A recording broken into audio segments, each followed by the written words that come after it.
Graças a Deus, eu quero saudá-los com a paz do Senhor. Podeis sentar, meus irmãos e irmãs em Cristo.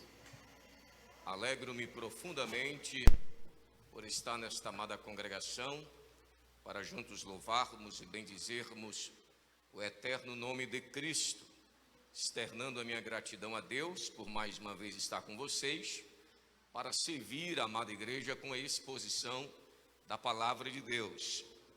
Louvando a Deus pela vida do pastor Jonas, pela aquiescência de estarmos aqui esta noite, sua digníssima esposa, irmã Loudismar, Deus continue abençoando. Agradeço por ceder a oportunidade de expormos a palavra de Deus. Nossos queridos amigos e irmãos em Cristo, pastor Adalberto, irmã Sandra, que carinhosamente se dispuseram para estar conosco aqui esta noite. Estamos ali às segundas-feiras no Seminário Teológico na cidade de Braslândia. O amado casal sempre tem nos recebido e nos hospedado ali para lecionarmos. E a partir da manhã estaremos falando sobre a filosofia da religião, um tema importantíssimo da teologia. Meus irmãos, abra sua Bíblia em Apocalipse capítulo 14. Apocalipse capítulo 14, mesmo assentados, vocês podem ficar assentados, nós vamos ler aqui Apocalipse capítulo 14, apenas o verso de número 13. Apocalipse capítulo 14 e o verso de número 13. Enquanto os irmãos encontram o texto da Bíblia, eu quero aqui anunciar, os irmãos sabem que nós temos alguns livros escritos, e eu já trouxe dois títulos aqui, que é Pregação e o Pregador Pentecostal, onde nós tratamos sobre importantes assuntos, desde a questão da preparação do sermão, da vida de um pregador, do estilo da mensagem, o tipo de mensagem, a natureza da mensagem pentecostal e outras temáticas. Esse livro é Missão e Discipulado Pentecostal, onde nós abordamos a importância de realizarmos a missão de Deus sob a graça e a unção do Espírito. A igreja está aqui na terra para fazer missão ou missões. E a única missão da igreja, a primordial, é a missão de Deus. E esta missão é realizada pelo Espírito, ou pelo poder do Espírito, pela capacitação do Espírito. Nós fomos transportados das trevas para o reino do seu Filho amado, que é Jesus, o Filho amado de Deus, para proclamar as virtudes daquele que nos chamou das trevas para a sua maravilhosa luz. E ao proclamarmos a virtude salvadora do Cristo, devemos fazê-la pelo poder do Espírito Santo em nós e por meio de nós. E nós temos aqui também algumas Bíblias, irmãos. Você às vezes quer ter uma Bíblia de estudo, quer uma Bíblia menorzinha para trazer para a igreja. Tem vários tipos de capa, tem esse modelo Slim, que é bem prático também, principalmente para as irmãs. E eu tenho o nosso mais recente lançamento aqui, que é Ajudados no Espírito. Esse tema é bem importante para a época em que estamos vivendo. Ajudados pelo Espírito, onde nós tratamos sobre a depressão, o suicídio e a terapia do Espírito Santo. Nesse livro nós combatemos a religião moralista e deísta, que só precisa de Deus em momentos de dificuldades, como se Deus estivesse distante da realidade da humanidade. Daí vem o deísmo. E moralista, porque pensa que por ser bom, as pessoas herdarão o reino dos céus pelos seus méritos.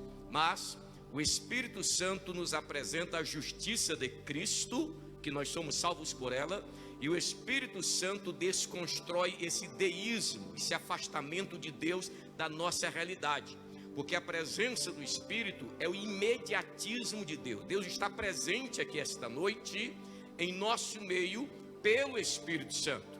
E aqui nós traçamos o suicídio desde uma perspectiva filosófica, teológica e bíblica, mostrando que o poder e o fruto do Espírito estilhaça todo o desejo de tirar a vida própria, pois a mesma é um dom de Deus, e o Espírito faz com que vivamos não a vida de um suicida, mas a vida de Cristo, que é uma vida eterna.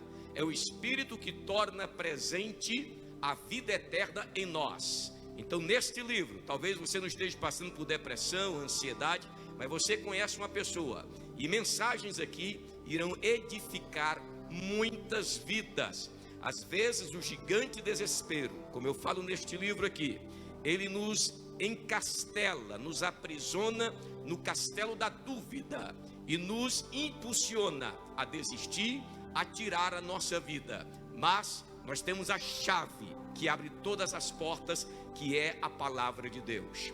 A palavra de Deus restaura a alma, onde nenhum psicotrópico alcança, a palavra de Deus alcança, que é a alma. Os psicotrópicos são para o soma, são para o corpo, e é viável procurarmos profissionais se necessário. Mas a Bíblia é a palavra de Deus, e ela não volta vazia, ela restaura a alma do ser humano. Então, meus irmãos, dito isto, vamos ler Apocalipse, capítulo de número 14, versículo de número 13, apenas um versículo da palavra de Deus para a nossa meditação. Diz assim: depois escutei uma voz do céu que dizia, ou que disse: escreve, bem-aventurado os mortos, bem-aventurado os mortos, bendito os mortos que morrem em Deus agora. Sim, diz o Espírito, para que descansem de suas angústias, porque as suas obras o seguem. Tem outra versão que diz: então ouvi uma voz do céu dizendo: escreve, bem-aventurados os mortos que desde agora morrem no Senhor. Sim, diz o Espírito, para que descansem de suas fadigas, pois as suas obras os acompanham. Meus queridos irmãos, mediante esta leitura, nós queremos falar sobre a seguinte temática, que eu acredito que seja de grande importância para nossas vidas. Todo o conteúdo bíblico é importante para a edificação do cristão, é importante para o crescimento cristão, é importante para a maturidade cristã. E a Bíblia, as doutrinas bíblicas, elas nos fortalecem em momentos de dificuldade. Ela orienta a nossa vida a mantermos firmes diante das angústias, das vicissitudes da vida e dos desafios que se agigantam diante de nós. Por isso é necessário compreendermos a Bíblia. Muitas pessoas estão desnorteadas, pastor Jonas. Muitas pessoas estão desesperadas. Muitas pessoas vivem patologias terríveis na vida porque desconhecem a verdade das doutrinas bíblicas, porque desconhecem as verdades que podem restaurar a alma, porque desconhecem a luz que a palavra de Deus traz na nossa caminhada. Nós até caminhamos no escuro, não é verdade? Mas podemos caminhar melhor quando a palavra é lâmpada para os nossos pés, quando a palavra é luz para os nossos caminhos. Aí sim, nós trilharemos o caminho da vida com segurança.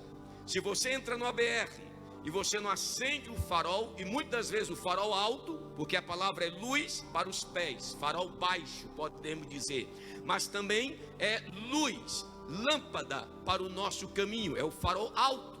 Então a palavra de Deus exerce esse discernimento, essa iluminação em nossas vidas, e nós devemos estar atentos às verdades. E concernente uma doutrina que é muito importante para nós, ela é conhecida como escatologia bíblica, é a doutrina das últimas coisas, é a doutrina que trata sobre os grandes incidentes ou acontecimentos que se sucederão neste mundo.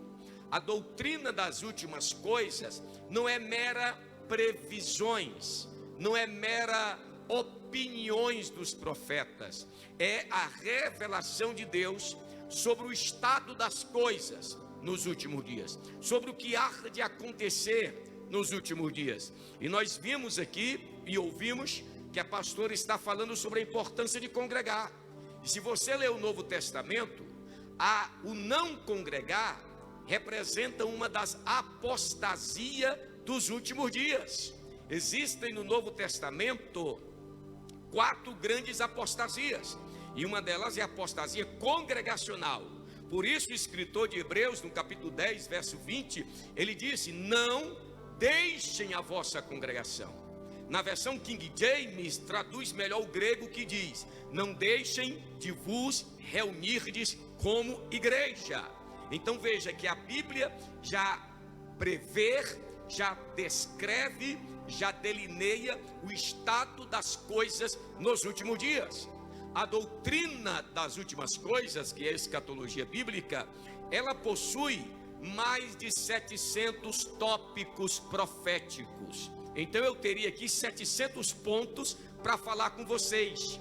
Um dos importantes é sobre a vinda de Cristo. Jesus virá outra vez para levar o seu povo, para arrebatar a sua igreja. Nós estamos caminhando neste mundo e nós sabemos e temos esta certeza de que Jesus voltará outra vez, de que o Senhor implantará um reino dele aqui na terra. No momento estamos no aspecto visível do reino. O reino de Deus já está entre nós, já está dentro de nós, que é o domínio de Deus por meio do Espírito Santo. O reino de Deus, disse Paulo em Romanos 14, 17, não constitui-se em comida e bebida, mas em justiça, paz e alegria no Espírito Santo. Esses elementos pneumáticos ou elementos do Espírito constituem a realidade do reino de Deus em nossas vidas. Mas existe um aspecto pleno, onde o reino de Deus plenificará toda a terra. Cumprir-se-á a palavra do profeta Abacuque: toda a terra se encherá do conhecimento da glória do Senhor, como as águas cobrem o mar. E neste momento Cristo estará reinando na terra. Então são muitos pontos da profecia, da escatologia bíblica, da doutrina das últimas coisas, que nós devemos atentar. Quase 28% da Bíblia é profecia, fala-nos das realidades proféticas. E um dos temas da profecia é sobre a morte. Uma das doutrinas das últimas coisas é sobre o estado da morte. Todos nós um dia morreremos, caso o Senhor não venha e nos encontre ainda em vida. Mas a Bíblia diz que aos homens está ordenado morrerem uma única vez, vindo depois disto o juízo. O apóstolo Paulo, ele relata que a evidência de que todos nós somos pecadores é porque todos nós somos suscetíveis à morte. Até uma criança morre, nós sabemos disso. E maiormente na pandemia que estamos vivendo, o número de mortes tem aumentado. A morte é um fim, pode-se dizer assim, inescapável para a humanidade. Mas de repente você vê a Bíblia, você lê a Bíblia, e a palavra de Deus nos diz que nós podemos vencer a morte, que nós somos vitoriosos sobre a morte. Aliás, ela diz aqui no texto de Apocalipse, capítulo 14, versículo 13: bem-aventurado os mortos, bem-aventurado aqueles que morrem no Senhor. Por isso eu quero falar-lhes sobre as bênçãos da morte, as bênçãos da morte, o sim do Espírito Santo nos últimos dias, as bênçãos da morte, o sim pneumático ou do Espírito Santo nos últimos dias. Notem, meus irmãos, que o texto está dizendo, numa versão literal desse texto seria: ditosos os mortos em o Senhor. Numa versão, de uma tradução mais livre, ficaria assim: bem-aventurados os mortos que morrem no Senhor desde agora. E numa tradução que é uma paráfrase, a paráfrase normalmente é uma explicação do texto. E uma versão diz o seguinte: ouvi uma voz do céu, escreva isto: benditos são aqueles que de agora em diante morrem no Senhor. Aí o texto conclui: é uma bênção morrer assim, é uma bênção morrer no Senhor, é uma bênção. Se você é crente, se porventura um de nós, em meio a esta pandemia, viermos a tombar, a Bíblia diz que isso será um estado de bênção, será um estado de bem-aventurança. A palavra bem-aventurança, do grego makarios, não significa uma felicidade circunstancial, uma felicidade passageira, que depende das circunstâncias, não. Bem-aventurança é um estado de felicidade, é um estado de alegria profunda e profusa, abundante. Ser bem-aventurado é você estar em uma situação de tão grande felicidade que nada roubará ou rouba esta felicidade de você. E o texto está dizendo aqui, meus irmãos: bem-aventurados os que desde agora morrem no Senhor. Isso descreve uma alegria íntima, que é o cumprimento de todo anelo, paz e gozo serenos, inatingíveis e inacessíveis pelos seres humanos por si mesmo. Nós podemos afirmar que esta é uma das bem-aventuranças assombrosas da Bíblia. Só no livro do Apocalipse existem 7 bem-aventuranças, e esta, pode-se dizer, é uma delas. Esse, irmão, é um pensamento incompreensível para a maioria das pessoas que consideram que a morte, dentro do pensamento humano, ela deve ser evitada. Normalmente o ser humano diria, na sua finitude e na sua limitação: bem-aventurado os vivos. Mas a palavra de Deus está dizendo que bem-aventurados são os mortos. Bem-aventurados são aqueles que morrem no Senhor. Isto implica que tem pessoas que não morrerão no Senhor. Então a bem-aventurança não é para aqueles que morrem não estando em Cristo. A bem-aventurança é para aqueles que morrem estando em Cristo. E pastor, como é que eu morro estando em Cristo? É crendo nele como Salvador e Senhor da sua vida. E neste momento de angústia, de perplexidade, de desespero, a igreja não deve recuar. A igreja deve avançar com o estandarte do Calvário, com a mensagem da salvação para esta humanidade que não tem um pingo de esperança, porque a esperança que eles têm é circunstancial. Tem pessoas que já tiraram a sua própria vida, porque perderam tudo em resultado da pandemia. Conheço empresários famosos na cidade onde eu resido, que ele tirou a sua vida e da sua família. Tamanho era o desespero. São pessoas que não têm esperança, mas a igreja do Senhor, ela tem esperança.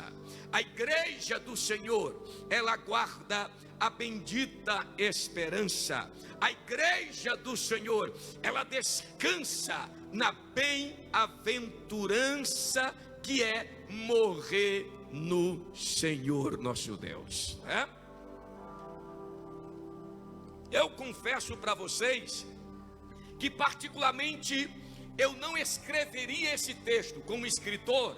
Dentro da minha visão limitada, eu não escreveria um texto assim, dizendo que bem-aventurados, ditosos, felizes são aqueles que morrem desde agora no Senhor. Porque eu, irmãos, não sou fã da morte, eu sou inimigo da morte. Aliás, a Bíblia diz em 1 Coríntios 15, 26, que a morte é inimigo do cristão, ou inimiga do cristão. Por isso que lá está escrito: o último inimigo que vai ser destruído é a morte. Nós temos certeza disso. Jesus nos garante que a morte será vencida em nossas vidas. Por isso nós podemos dizer: morte, cadê o teu aguilhão?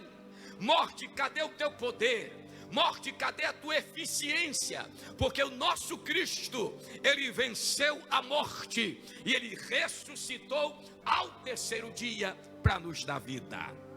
Então, queridos irmãos, nós como seres humanos, nós temos medo da morte. Temos medo, principalmente se você não conhece o Cristo da Bíblia, como nós vamos falar aqui ainda. As pessoas não sabem o que acontecerá depois da morte. Existem apenas teorias, existem apenas suposições sobre o que há de acontecer. Dentro de certas filosofias existe aquela ideia: após a morte tudo cessa, tudo acaba. Era a esperança de muitos filósofos. Por isso alguns deles cunharam aquela máxima: comamos e bebamos, porque amanhã morreremos. Ou seja, vamos fazer tudo o que devemos fazer no aqui e agora, porque não temos esperança. Depois da morte, tudo acaba. Então vamos nos entregar, segundo essa filosofia, aos prazeres. Vamos nos entregar a uma vida dissoluta e aproveitar a vida. Isso é vida de quem não tem esperança após a morte, que não sabe o que acontecerá após a morte, meus irmãos. Mas nós sabemos que o Senhor Jesus Cristo, ele venceu a morte. E em 1 Coríntios 15, 54 está escrito: tragada foi a morte na vitória. A vitória de Cristo tragou a morte. Até então, a morte tragou todos os homens, todas as mulheres. O terror da morte assombrava as pessoas, mas o próprio Cristo, ele tragou a morte, ele devorou a morte, ele tornou o poder da morte inoperante, ineficiente. A morte não tem poder sobre nós, porque não estamos mais debaixo de maldição, nós estamos debaixo da graça de Deus. Nós estamos debaixo do Calvário, da bênção do Calvário. Jesus não apenas tragou a morte, com a sua morte e ressurreição, mas ele, meu querido irmão, ele destruiu aquele que tem o poder da morte, a saber, o diabo. Isso está em Hebreus, capítulo 2, versículo 14. Jesus Cristo, ele tomou a natureza humana, ele viveu entre nós, ele teve carne e sangue, ele participou disso, e ele veio a morrer, ele tomou o nosso lugar, assumiu a nossa culpa, e morreu a nossa morte, para que você viva a vida dele. Vida cristã não é você viver a tua vida renovada. Vida cristã é você viver a vida de Cristo em você. É você viver a vida de Cristo, a tal ponto que, como Paulo, você vai dizer: já não vivo eu, mas Cristo vive em mim. E esta vida que agora vivo na carne, eu a vivo pela fé no Filho de Deus que me amou e se entregou a si mesmo por mim. A vida cristã é a vida de Cristo gerada em nós pelo Espírito Santo, para vivermos para a glória de Deus.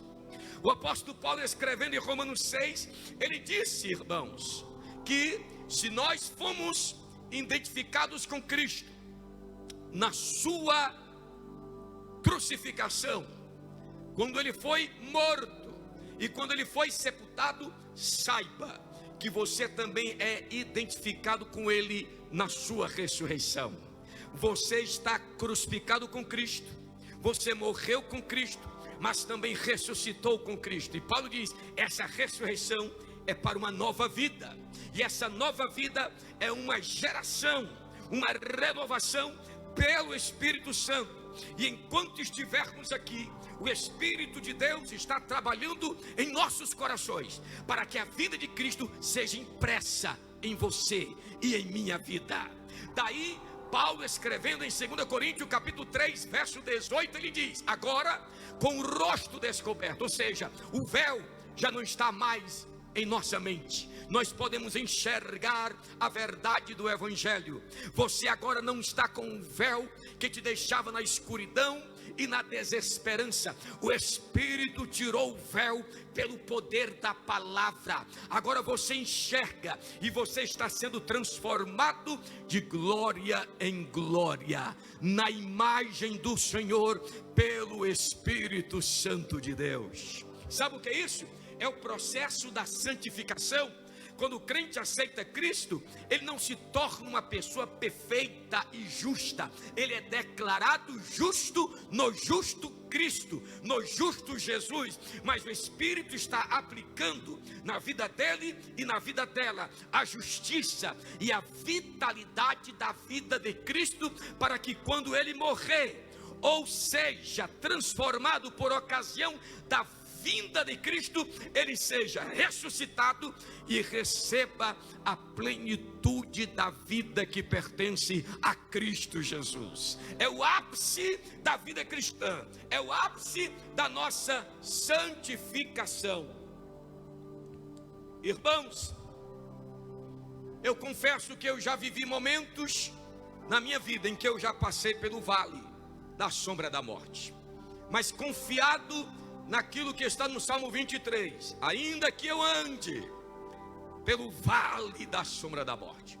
Quantas pessoas estão caminhando neste exato momento no vale? Talvez você que está me ouvindo está no vale da morte.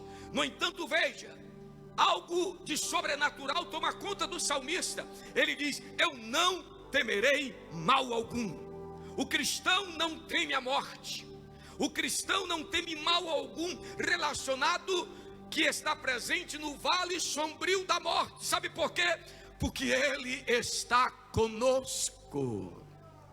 Ele está conosco neste vale sombrio da morte. Ele é a nossa luz, o nosso guardador, o nosso ajudador. Normalmente as pessoas interpretam, existe uma tradução incorreta, dizendo que o Espírito Santo é advogado. Não, a expressão paracletos significa ajudador, alguém que está do lado, que pode ter uma conotação longe para advogado no sentido moderno, mas o sentido ali é de alguém que está do nosso lado para nos fortalecer, para nos revitalizar, para nos renovar, para iluminar o nosso caminho, para nos conduzir na mente de Cristo Jesus, e por que não dizer também defender-nos como advogado dos pecados, das acusações, porque quem está em Cristo já nenhuma condenação há. Aleluia!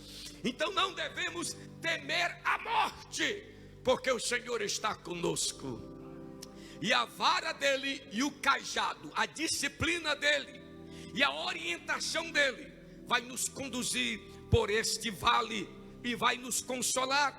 Eu quero te dizer que o Senhor Jesus, irmãos, ele venceu a morte e livra todos aqueles que creem nele do pavor, do medo da morte. Quando eu era adolescente, ou pré-adolescente, ou infanto juvenil, eu tinha pavor. Eu andava enclausurado no medo, escanteado com medo da morte. Mas eu descobri que Jesus venceu a morte, que Jesus destruiu o poder da morte sobre a minha vida. A morte, se eu morrer hoje, ela não vai reter o meu corpo para sempre, porque quando Jesus vier, eu virei com ele e meu corpo ressuscitará para morar com Cristo para sempre. É a esperança do cristão. Por isso nós podemos dizer, como escreveu um grande teólogo do século XVI, do século XVII, a morte da morte na morte de Cristo. A morte morreu, se tornou ineficaz, se tornou inoperante pela morte de Cristo. Está escrito em Atos capítulo 2, que era impossível, disse Pedro para a multidão que ouvia, era impossível a morte reter, prender a Cristo. Ele quebrou os aguilhões da morte e ressuscitou ao terceiro dia. A ressurreição de Cristo é a base fundamental, essencial, o ponto nefrálgico das boas novas de salvação. Jesus morreu para que você receba o perdão dos pecados, mas Ele ressuscitou para você andar em uma novidade de vida. É o poder da ressurreição de Cristo. E nós podemos dizer, irmãos, tragada foi a morte pela vitória. Levante a sua mão e diga: tragada foi a morte pela vitória. Por isso nós dizemos: a vitória é nossa pelo sangue de Jesus. A vitória é nossa pelo sangue de Cristo. Tem alguns até que dizem, né? Não, a vitória não é nossa pelo sangue, não é pelo nome. Meu irmão, a vitória é nossa pelo nome de Cristo, pelo sangue de Cristo, pela pessoa de Cristo, pelas mãos de Cristo, pelo corpo de Cristo. A vitória é nossa pelo Cristo completo. E em Apocalipse capítulo 12 está escrito: e eles o venceram pelo sangue do Cordeiro. O artigo O refere-se a Satanás. Nós vencemos o diabo não é com água benta, não é com pirulito ungido, não é com drops ungido, não é com peixe ungido. Nós vencemos Satanás é com o sangue de Cristo Jesus, o nosso Senhor. Por isso nós das Assembleias de Deus dizemos: há poder no sangue de Jesus. Nenhuma maldição vem contra nós, porque toda arma preparada contra nós não vai prosperar, porque o sangue de Cristo nos acoberta, o sangue de Cristo nos protege, o sangue de Cristo nos liberta, o sangue de Cristo nos redime, o sangue de Cristo nos compra. Não é com coisas corruptíveis como prata e ouro que fostes resgatados da vossa vã maneira de viver, que por tradição recebeste dos vossos pais, mas foi pelo sangue de Jesus Cristo. E a palavra sangue no Novo Testamento significa a morte cruenta e sangrenta de Cristo. Então não é o líquido vermelho do Jesus humano que nos salva, é a morte dele que é poderosa, é a morte dele que nos traz perdão, é a morte dele que venceu a morte. Por isso, irmãos, nós, ao olharmos para as Escrituras, nós vemos a morte hoje, pastor Jonas, meus irmãos, como muitos irmãos têm morrido, e às vezes você encontra um desespero, uma falta de instrução nas igrejas. As pessoas têm uma mentalidade errada com relação à morte, mas as Escrituras têm muito a nos dizer. E notem que aqui, quem está dizendo diretamente é quem? O Espírito Santo. Ouvi uma voz do céu. Poucas vezes o Espírito fala diretamente na Bíblia, e quando ele fala a gente tem que ouvir. Nós notamos que em Apocalipse 2 e 3, aquilo que o Cristo glorificado fala com os pastores da igreja, o Espírito fala com as igrejas. Com os pastores é o Cristo glorificado que fala com eles, que os orienta, que os repreende, que os chama ao arrependimento. Mas cada uma das 7 cartas termina com a frase: qual é a frase? Quem tem ouvidos, ouça o que o Espírito diz às igrejas. E o livro do Apocalipse, como é um livro profético, de coisas que ainda hão de acontecer, na sua parte essencial, nós temos aqui o Espírito Santo dizendo, é o sim do Espírito. O Espírito está dizendo: bem-aventurado é uma pessoa que morre no Senhor, porque ele vai descansar de suas fadigas, e as obras que ele fez para Deus irão segui-los por toda a eternidade. Então nós podemos aprender algumas lições dessas verdades bíblicas sobre a bem-aventurança da morte. E a primeira delas é: a morte do cristão não é motivo de desesperança. A morte do cristão, vou repetir para você, a morte do cristão não é motivo para desesperança. Paulo escreveu em 1 Tessalonicenses capítulo 4, verso 13, ele diz: irmãos, não queremos que vocês sejam como os demais, que não têm esperança, porque se cremos que Jesus morreu e ressuscitou, aqueles que morreram em Cristo também ressuscitarão. Agora entenda, o crente, ele não tem motivo para desesperança. Ele pode se entristecer, ele pode lamentar a morte de um ente querido, sim. Nós podemos chorar e devemos fazê-lo, devemos estar quebrantados, mas não aquele choro de desespero, não aquele choro doentio, patologizado. Não, senhoras e senhores, nós choramos e diante do túmulo nós dizemos para aqueles que morreram em Cristo: até logo, porque daqui a pouco nos encontraremos com o Senhor na glória. Aleluia. Porque nós temos esperança. E qual é a base da nossa esperança? A morte e a ressurreição. Olha o que Paulo diz: olha, você não deve ser um desesperado. Acalme o teu coração, fique calmo, não se desespere, meu querido irmão, se alguém está morrendo. Não, nós não devemos ser enclausurado ou sugado por esse desespero doentio que tem a sociedade. Não, nós temos esperança apesar da morte, porque Jesus morreu e ressuscitou ao terceiro dia. Eu quero dizer para o povo de Deus aqui em Taguatinga, em Brasília e em todo o Brasil e o mundo: Cristo ressuscitou ao terceiro dia. Ele está vivo e a ressurreição dele é a base da nossa esperança. Então Paulo está dizendo: sabe por que eu não me desespero? Eu me entristeço pela partida dos irmãos, mas eu não fico desesperado. Tem gente que não vem nem mais para a igreja. Que crente é esse? Cadê a sua esperança, meu irmão? As pessoas se enclausuram, precisam até de psicólogos, psiquiatras. Eu sei que a dor é grande, mas isso é por falta do ensino da palavra, que é saudável.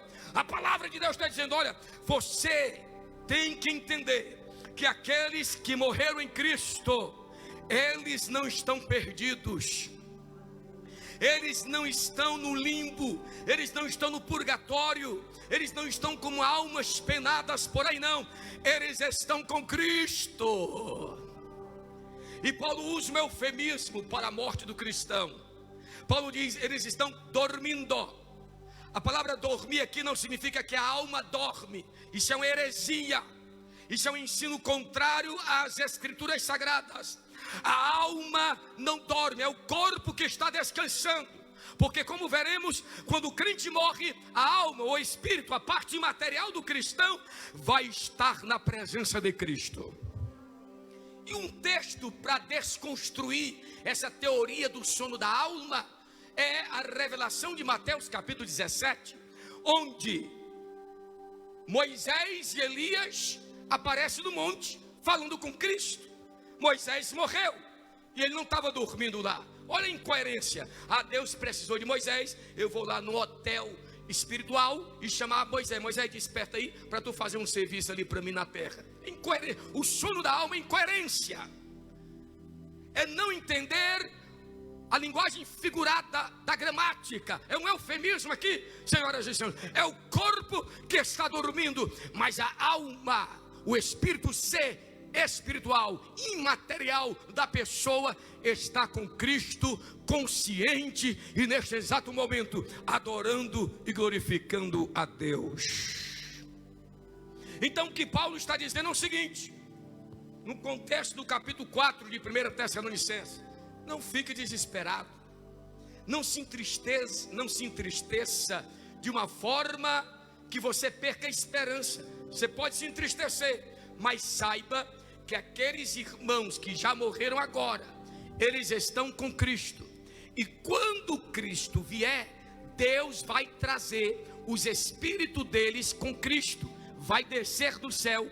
E neste momento os espíritos se unirão aos corpos que serão transformados, porque a Bíblia diz em 1 Coríntios capítulo 15, é necessário que aquilo que é corruptível, o que é o corruptível? O corpo que se deteriorou, o corpo que se corrompeu. Então quando Jesus vier, o Espírito Santo, o orvalho do céu que dá vida à árvore que está murcha, ele vai unir o espírito cristão com o corpo, vai transformá-lo transformá-lo em um corpo incorruptível. Aí Paulo diz: se eu e você estivermos vivos até a vinda do Senhor, eu e você, nós seremos transformados. Olha que grande, são os dois grandes mistérios do arrebatamento: os mortos serão ressuscitados e os vivos serão transformados. Paulo diz que é necessário que aquilo que é mortal seja revestido da imortalidade. Então, se eu estiver vivo até a vinda de Jesus, eu, como vivo, serei transformado. Se eu estiver morto, o meu corpo será ressuscitado. E a Bíblia diz que os vivos transformados e os mortos ressuscitados serão arrebatados entre nuvens para o encontro do Senhor nos ares, e assim estaremos para sempre com o Senhor. Subiremos ao encontro dele. Então, não fiquem tristes como os demais, porque você não tem motivo de desesperança. Uma pessoa que morre salva em Cristo estará imediatamente na presença de Jesus. Glória a Deus. Você pode dar glória a Deus por isso. Não existem intermediários, não existem estágios de purificações.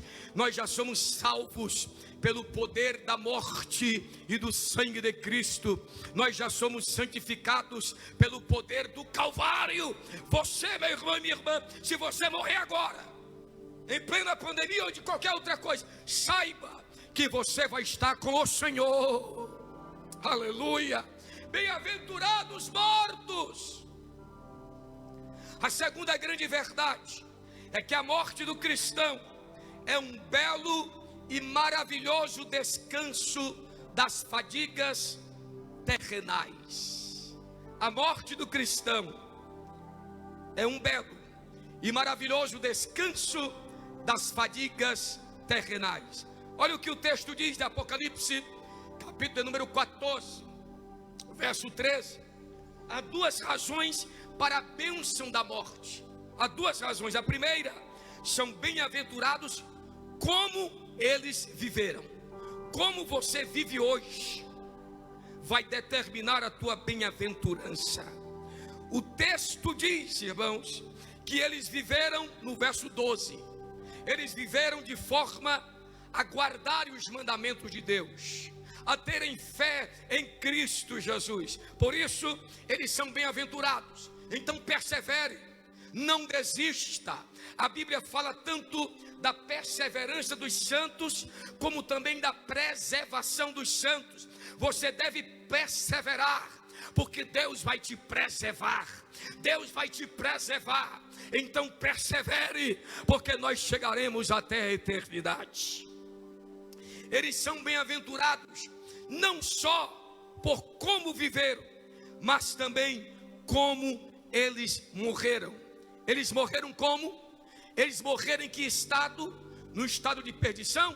Não, eles morreram no Senhor.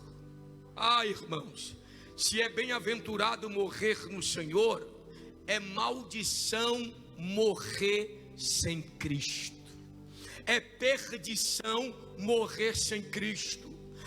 A minha grande tristeza não é a questão da morte das pessoas. A minha grande tristeza é que tem muita gente morrendo sem Cristo. E se morrer sem Cristo, você está perdido, está condenado ao inferno, ao lago de fogo, porque só existe dois caminhos: o caminho largo que conduz à perdição e o caminho estreito que conduz à salvação. Só existe dois alvos: a morte eterna e a vida eterna. E só Jesus é o caminho para a vida eterna. Só Ele. Então nós somos ou seremos bem-aventurados se morrermos no Senhor, porque descansaremos das fadigas, do esgotamento, das dificuldades, do sofrimento, das molestas, dos golpes fortes da vida contra nós. É isso que a palavra fadiga no grego quer dizer: angústia, tribulação, depressão, fome, miséria. Lá no céu não haverá isso, as pessoas estarão livres disso. Por isso nós aqui ainda sofremos, eles não, são bem-aventurados, porque não estão suscetíveis a estas coisas. Hoje você pode estar saudável aí, bonitinho, eu posso estar falando aqui, mas não sei, nessa semana pode vir o que? Um câncer na minha garganta, eu perder a voz, ou em questão de meses eu definhar numa cama com câncer. Deus me livre disso, mas estamos aqui ainda. Mas aqueles que morreram em Cristo, não tem câncer que pega eles, não tem dor que alcança eles, não tem angústia que alcançam eles. Sabe por quê? Eles estão alegres com Cristo neste exato momento, glorificando a Deus, irmãos. Sabe por que eles são bem-aventurados também? Porque os seus trabalhos os sigam. Diga comigo: eles são bem-aventurados, digam, são bem-aventurados, porque eles descansarão das suas fadigas, das suas dores, mas também serão bem-aventurados, porque as suas obras os seguirão. E a palavra obra aqui é uma obra feita no poder de Deus. Tem muita gente fazendo coisa na igreja que não é do poder de Deus, são obras próprias, de vanglória, são obras para serem vistas e aplaudidas pelo homem. Obra aqui não é aquela de palha, feno e madeira, que será destruída pelo fogo do juízo divino. Obra aqui é de ouro, prata e pedras preciosas, que são realizadas no poder de Deus e para a glória de Deus.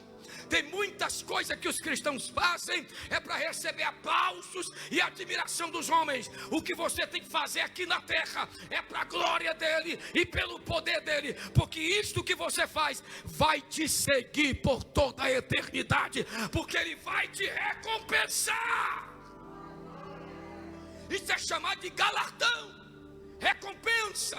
Há coroas para nós. Seja fiel até a morte, e eu dar-te-ei a coroa da vida, diz o Senhor Deus Todo-Poderoso.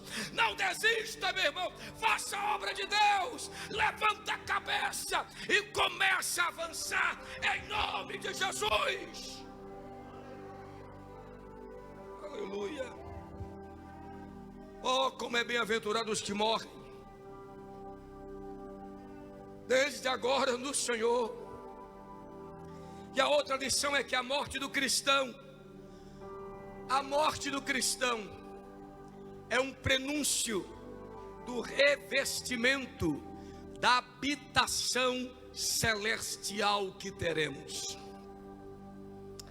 Meus queridos irmãos, Paulo disse no capítulo 5 de 2 Coríntios, versos 1 a seguir: sabemos que se a nossa casa terrestre deste tabernáculo se desfizer, olha o que ele diz, ele chama o corpo de casa terrestre, mas ele diz: se nós morrermos, se essa casa terrestre se desfizer, se deteriorar, nós temos da parte de Deus um edifício, uma casa, não feita por mãos humanas, mas feita pelas mãos de Deus. Agora notem que ele fala de um tabernáculo, de uma tenda. Esse corpo material aqui limitado é uma tenda. O que Deus tem preparado para nós como um corpo iguala-se a um edifício. O que é mais seguro? O que é mais belo? Uma tendazinha ou um edifício gigante com toda a estrutura? Então Paulo faz essa analogia. Esse corpo aqui é uma tenda, ele vai se desfazer, mas você vai ter um corpo que é como um edifício firme, feito pelas mãos do Deus Todo-Poderoso. Irmãos, o verdadeiro crente, diz o apóstolo Paulo, ele geme esperando a habitação celestial. É interessante esse texto aqui. Se você analisar todo o contexto, você vai entender que o cristão ele não deseja a morte. Nenhum crente é doido para desejar a morte, muito menos suicida, Crente não deve ser suicida, crente não deve desejar a morte, isso é pecado diante de Deus. Paulo aqui, ele está dizendo: eu não desejo a morte, o que eu desejo é o corpo glorificado. Mas qual é o meio de eu recebê-lo neste momento? É através da morte. Paulo não deseja a morte, e nenhum cristão deve desejar a morte, porque Paulo diz: olha, se Deus quiser que eu viva, eu vou viver e vou dar fruto para Deus, mas se eu morrer, eu vou estar com o meu Senhor.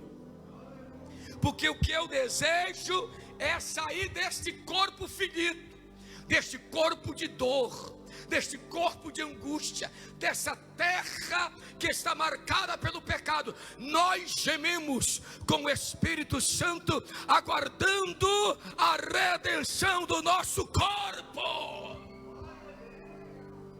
A outra lição é que a morte, anote isso, a morte do cristão é ser recompensado com um grande prêmio e um lucro imensurável.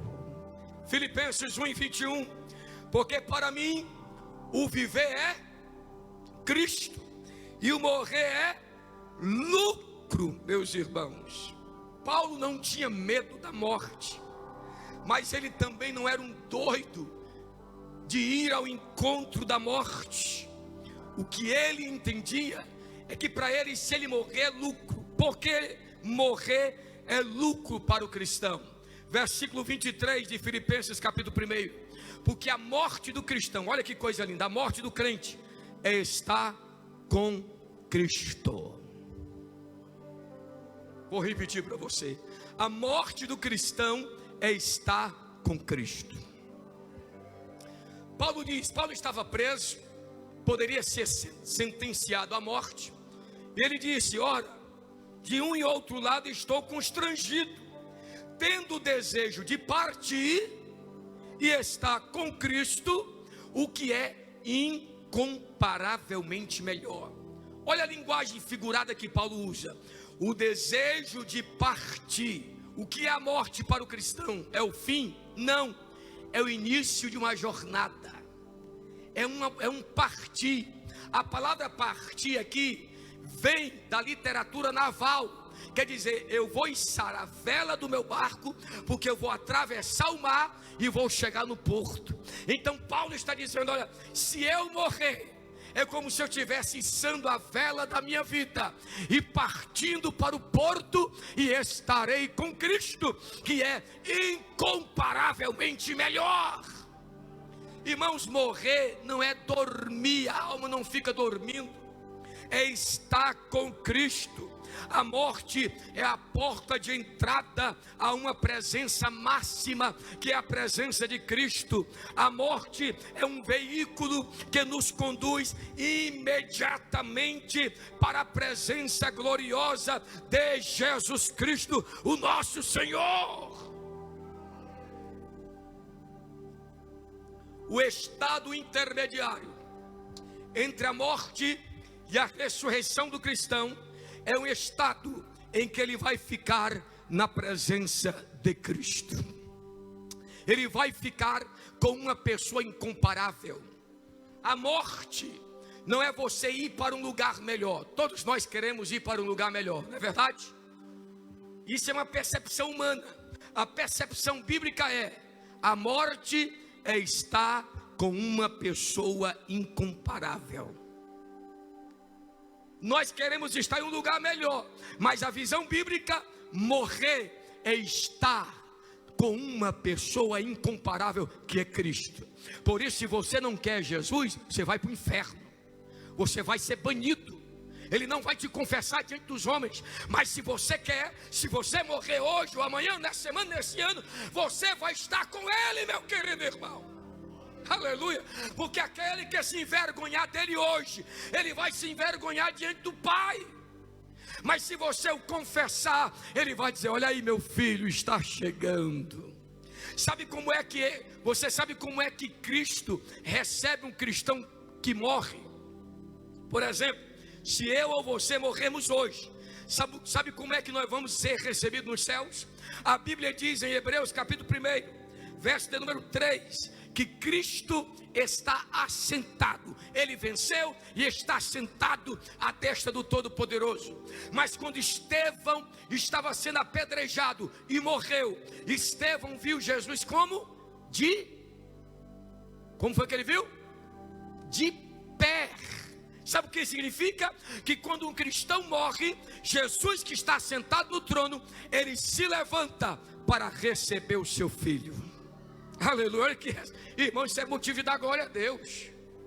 Eu não estou dizendo que tem um anjo aqui com a bandeja de ouro para te dar bênção, não. Eu estou dizendo que se um dia você morrer, antes do arrebatamento, se você morrer, quando você morrer, Jesus vai se levantar. Eu creio, eu posso parafrasear, conjecturar, desde que minha conjectura não seja uma heresia. Eu posso imaginar Jesus se levantando e diz: Pai, está chegando mais um que me confessou diante dos homens. Vinde bendito de meu Pai. Pastor Jonas, e sabe como é que nós chegamos na presença de Deus? Está escrito em Lucas 16: quando Lázaro morreu, ele foi levado pelos anjos até o paraíso, até o céu de Abraão. Olha que coisa linda é a morte, olha que coisa bem-aventurada. O crente morreu aqui, o anjo o acompanha. Quando chega lá no céu, Jesus está de pé: vem meu filho para perto de mim, para a minha presença. Aqui não há dor, aqui não há pranto, aqui não há tristeza. Deus vai enxugar dos olhos todas as lágrimas. Bem-aventurado os que desde agora morrem no Senhor.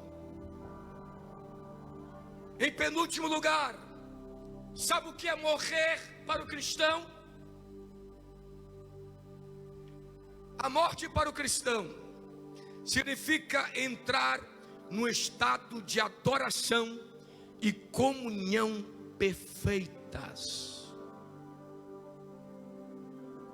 Você está adorando a Deus aqui? Você gosta de adorar a Deus? Você ama estar neste lugar? Então o céu é para você.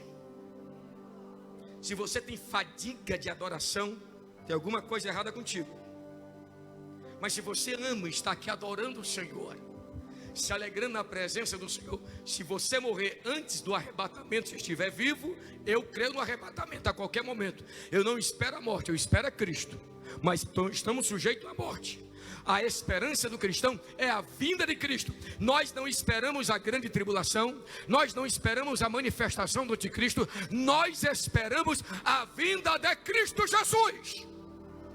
Cuidado com esses profetas e profetisas que tem por aí, que ficam falando besteiras e levando o povo para desnortes, contrário às escrituras, nortes contrário às escrituras sagradas. A igreja espera a vinda do Senhor Jesus Cristo a qualquer momento.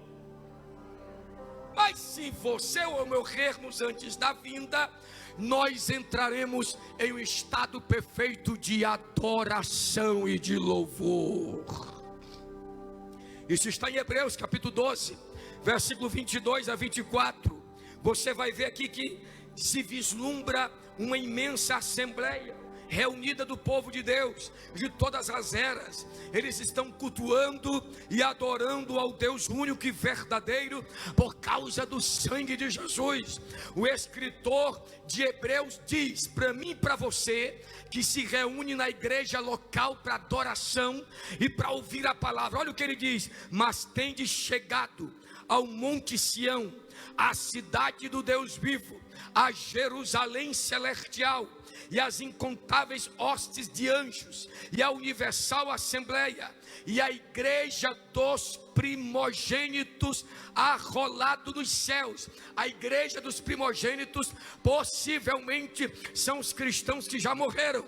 Eles foram os primeiros, já estão lá com Cristo. E na Sião celestial, na Jerusalém celestial, eles estão adorando a Deus. Quando o cristão tomba aqui, é levado pelo anjo, recepcionado por Cristo e introduzido no coral da adoração celestial.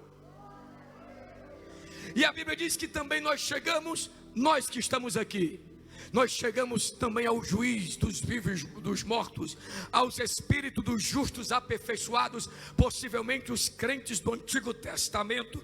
Nós chegamos também na presença do mediador da nova aliança e ao sangue da aspersão, que clama melhor, coisas superiores do que o próprio sangue de Abel, meus queridos irmãos. Então, o que o escritor de Hebreus está dizendo, desde o capítulo 10, não deixe de congregar, não recue. Se você recuar, a alma de Deus não tem prazer em você. Veja os heróis da fé, capítulo 11, eles venceram e você vai vencer também. Capítulo 12, veja Jesus, o autor e consumador da fé. Então no capítulo 12 ele começa e chega no verso de número 22 ao 24 e diz: quando você está na igreja, você se reúne com a corte celestial. Nós adoramos aqui e eles estão adorando lá. Nós louvamos aqui e eles estão louvando lá. Nós bendizemos aqui, eles estão bendizendo ao Rei da Glória lá. No livro do Apocalipse, os santos martirizados estão adorando a Deus, estão louvando a Deus. O céu é lugar de adoração. Quando o crente morre, ele vai para um lugar perfeito, está com a pessoa incomparável e vai estar em um estado de adoração por toda a eternidade. E eu concluo dizendo para você, por causa da ressurreição de Cristo e a sua vitória sobre a morte, o cristão não precisa temer a morte. Nós podemos dizer juntamente com Paulo em 1 Coríntios capítulo 15, versículo 55, onde está a morte, a tua vitória? Onde está a morte, o teu aguilhão? Aí se diz, o aguilhão da morte é o pecado, e a força do pecado é a lei. Mas a igreja diz, graças a Deus que nos dá vitória por meio de nosso Senhor e Salvador Jesus Cristo. Deixa eu dizer para você, a morte, ela tenta nos atemorizar, mas ela não tem mais o aguilhão para nos prender para sempre. Jesus quebrou o aguilhão. Quantos aqui já foram picados por abelha aqui? Quantos já foram? Eu lhe pergunto, você já foi picado pela mesma abelha 2 vezes? Pela mesma abelha? Não, por quê? Porque quando ela pica, o que é que fica?